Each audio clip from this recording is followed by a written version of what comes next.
जय राम जय जय राम श्री राम जय राम जय जय राम श्री राम जय राम जय जय राम श्री राम जय राम जय जय राम श्री राम जय राम जय जय राम श्री राम जय राम जय जय राम श्री राम जय राम जय जय राम श्री राम जय राम जय जय राम। बोलिए सब रामचंद्र महाराज जी की जय।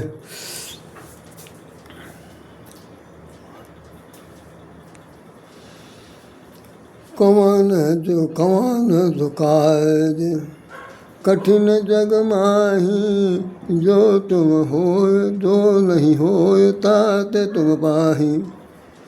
कौन सो काज कठिन जग माही, जो नहीं होय ताते तुम पाई। राम काज लगी तब अवतारा, सुनते भयभु पर्वताकारा। ये हनुमान जी की वर्णन किया जा रहा। आज हमारे एक मित्र भी हैं और रिश्ते में लगते हैं, और हम सोचते हैं हमारी ही उम्र के लगभग होंगे, हो सकता है एक आध साल छोटा बड़ा हो, मैं नहीं जानता, लेकिन अब तक ये उम्र से इतने ही होंगे। और वो पहले तो पीडब्ल्यूडी के में ही थे, वो सर्विस करते थे। उसके बाद उनका साइड बिजनेस था, होम्योपैथिक के डॉक्टर थे, ये सब से काम करते थे। कुछ उनका विचारधारा जो है वो धर्म पर मेरे ख्याल से नहीं है, ऐसा मैंने महसूस किया कि वो धर्म को नहीं मानते हैं और अधर्म को मानते हैं, नहीं मानते ये भी नहीं मुझे पता।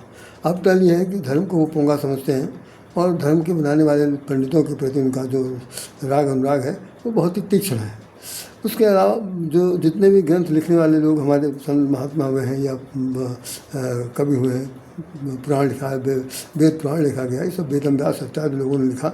इन सब चीज़ों के बारे में जो उनका कहना है कि ये सब ये बकवास से बेकार है, तो ऐसे लोगों का उनकी संगत है।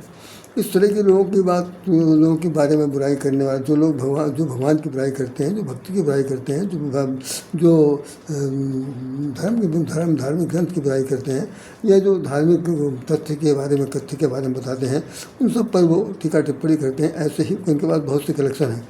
दुर्भाग्य से ऐसे ही एक सज्जन मुझे और मिल गए थे 2024 में, जब इनका माननीय प्रधानमंत्री जी का इलेक्शन हो रहा था, तब भी एक सज्जन मिल गए मेरे मोबाइल पर अचानक आ गए। और जब उनका हमने जब सुनना देखना शुरू किया तो मुझे बड़ा बुरा लगा। हमने फिर उसको ब्लॉक कर दिया। हमने कहा ये तो मन मस्तिष्क को बिल्कुल विकार कर सके। जैसे क्रिश्चियन हिंदुओं को कन्वर्ट कर रहा है, क्रिश्चियनिटी में लाना चाहता है, ब्रेन वॉश कर रहा है, मुसलमान ब्रेन वॉश कर रहा है, दलित पंथर के लोग भी कर रहे हैं, बौद्धिस्ट बहुत से हैं वो भी ब्रेन वॉश करना चाहते हैं। हिंदू धर्म को किसी भी तरीके से कितना निष्ठाबुद्ध किया जा सकता है, अस्ताचल की ओर कितना ले जाया जा सकता है, उसकी कौन सी बुराइयां निकाली जा सकती हैं, जबकि उसमें कोई बुराई है ही नहीं। आपके अंदर इतनी बड़ी बुराई है कि आप उसको समझ नहीं पा रहे। होता नहीं कि नाच ना आवे आंगन टेढ़ा, नाच ना आता नहीं और आंगन कहीं टेढ़ा, इसीलिए नाच नहीं पा रहे, तो कूद पड़ेंगे मर जाएंगे। तो आप नाचना तो आता नहीं तो कहेगा। तो हुआ ये कि उन्होंने आज मेरे पास जो वीडियो कर भेजा था, उसके अंदर दो आदमी को वार्ता है। उन दो वार्ता में एक व्यक्ति जो है उत्तराखंड के रहने वाला है, कोई भट्ट है, वो धार्मिक प्रेरक है, और जिन सज्जन ने उससे वार्तालाप किया है वो युवा पीढ़ी के पत्रकार हैं। मैं चुनौती के साथ कहना चाहता हूँ उस मीडियम में, इसके माध्यम से आप लोग सब लोग सुन लीजिए। पत्रकारिता किसी ज़माने में होती थी, किसी ज़माने में होती थी।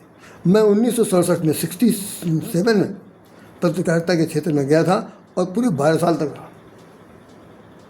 पत्रकारिता थी तो ईमानदारी थी पत्रकारिता में। उसके बाद सन 80 में हमारे वहाँ छोड़ा।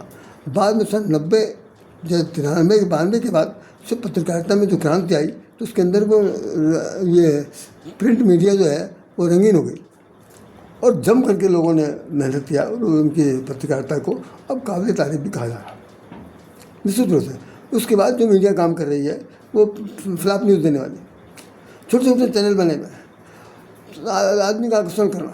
सब्सक्राइब करिए, किसी तरह से हमारी नाम होनी चाहिए, किसी तरह हमको पैसा मिलना चाहिए। हम झूठ बोले चाहे सच बोले, सब कुछ जाने दीजिए। आप सुनिए, ये एक प्रकार का पेशेवर काम हो गया। पहले हमारे यहाँ पत्रकारिता पेशे से काम नहीं चलती थी, बल्कि हमको समझिए पत्रकार कहा जाता था। पत्रकारिता के क्षेत्र में मैंने 12 साल काम करने के बाद साथ साथ मेरा अध्यापन कार्य पूरा 15 साल चला, बिल्कुल पैरेलल।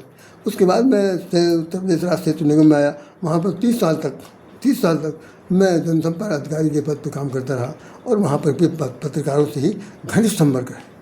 तो मैं बताना चाहता हूँ कि पत्रकारिता कोई आसान काम नहीं है। पत्र के आकार का बन जाने की तमीज़ आनी चाहिए। पत्र क्या है, उस पत्र में कौन सी चीज़ छूट जाएगी, इस बात का ध्यान जो रखता है वो पत्रकार बन सकता है। बाकी पत्रकार बनने वाले लोग को कुछ नहीं जानते। तो उस आदमी ने, पत्रकार ने कहा कि मैं नहीं मानता, मैं बिल्कुल नहीं मानता। अरे भाई, तुम्हारे न मानने से क्या दुनिया मान जाएगी, या तुम्हारे न मानने से कोई चीज़ बदल जाएगी? कहने लगे हम जिस शहर में, जिस गांव में रहते हैं, वहाँ के लोग बहुत से हमारे उनसे विचार नहीं मिलते। तो न मिले, आप मिलाओ चाहे न मिलाओ। अब आप सुन लीजिए, जो हमारा विज्ञान है ना, जो विज्ञान है, जो धर्म है, वो धर्म और विज्ञान एक है। लिखा है रामचरितमानस में। हम उस आदमी को बताना चाहते हैं, उन सज्जन के माध्यम से जिन्होंने भेजा है, कि पत्रिका लिखा हुआ है साफ साफ, बर विज्ञान कठिन कोदंडा माने धनुष। भगवान राम का जो धनुष है वो बर विज्ञान है। विज्ञान का वर माने जानते हैं, वर दूल्हे बरात का जो दूल्हा होता उसको कहते हैं वर। तो संसार का जो विज्ञान है, संसार का जो विज्ञान है, उसका जो बर है, उसका जो सर्वोच्च नायक हो सकता है, वो नायक हमारा भगवान राम का धनुष है। जिस वक्त टंकार होता है सारी सृष्टि प्रलय हो जाती है। कौन सा विज्ञान, तुमको कौन सा विज्ञान आता, किस विज्ञान की बात करो? उन्होंने कहा कि भाई हनुमान जी के बारे में लिखा हुआ कि बाल समय भक्त छुड़े तब तीनों लोग भय अंधियारो। अरे नालायक, ना समझदारी नहीं तुमको। एक अभी भी जो साइंस के विद्यार्थी हैं जानते होंगे कि जिस वक्त कभी कभी किसी तारे के बारे में वर्णन किया जाता है तो कहा जाता है इतने हज़ार वर्ष दूर है। तो वहाँ पर गणना जो की जा रही है वर्ष से की जा रही है, इतने वर्ष जो है वो यूनिट है। ठीक उसी प्रकार से लिखा हुआ कि युग सहस्त्र योजन पर भानु, युग सहस्त्र योजन पर भानु, लीलो ताय मधुर फल जानू। तो युग सहस्त्र क्या हुआ, युग क्या है मालूम? ये युग जो है कौन सा युग है? कलयुग है। कलयुग क्या युग? 4.5 लाख है। अब 4.5 लाख तो युग हो गया, और इस युग का 1000 से गुणा कर दीजिए तो जितनी अंक आएगा उतने अंक दूर है वो, उससे अंक दूर है कौन? सूरज।